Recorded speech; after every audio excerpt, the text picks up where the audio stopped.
Magandang morning mga idol. Ayan, dahil sa sobrang init ng panahon, andito tayo sa tambayan mga idol.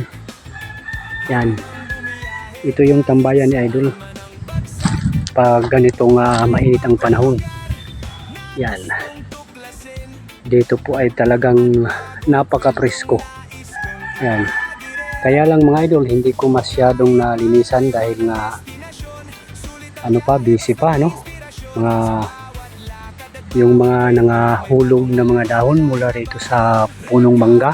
Yan, so dito po ako nakatambay pag ganitong sobrang init ng panahon mga idol, dahil talaga namang kahit saang lugar siguro ngayon mga idol ay mainit. So dito kahit papano may mga hangin naman. Ayan, may hangin, kita mo naman yung mga dahon mga idol. Ayan, kahit paano may hangin, unlike po dun sa loob ng bahay, sobrang init talaga mga idol.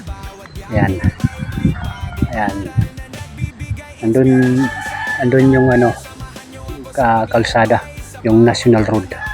So andito tayo sa likod ng bahay, dahil kahit paano ay maraming puno ng kahoy, puno ng niyog, puno ng langka, at puno ng mangga, puno ng kung tawagin dito sa amin ay paho.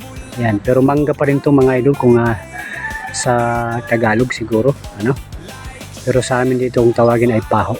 Kaya dito malilim sa ilalim at maraming puno rito mga idol, kaya presko siya kahit papano. So kumusta kayo dyan mga idol? Kumusta ang lugar ninyo dyan?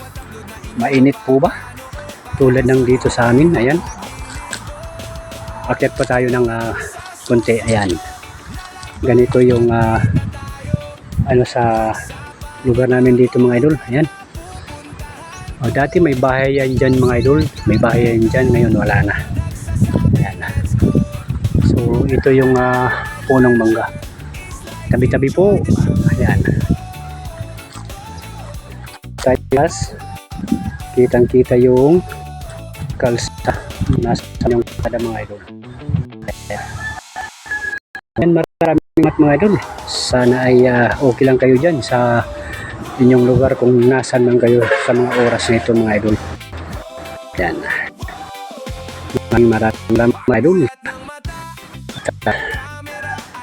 Siguro mamayang hapon ay punta ako ng Lagun mga idol, doon sa Barangay Matayum, dahil sa 24 kung tawagin ay San Juan.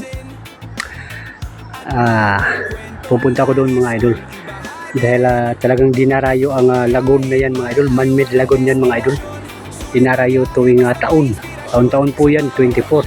Actually 22 mag-uumpisa na yung mga aktibidades doon mga idol, 22, 23, 24, at mayroong pupuntang banda rito mga idol sa may man-made lagoon sa Barangay Matayum, Katayngan, Masbate. So ayan mga idol, hanggang dito na lang. Abangan nyo na lang ang susunod nating mga upload mga idol. So maraming salamat po. God will always provide us. Thank you. Bye bye mga idol.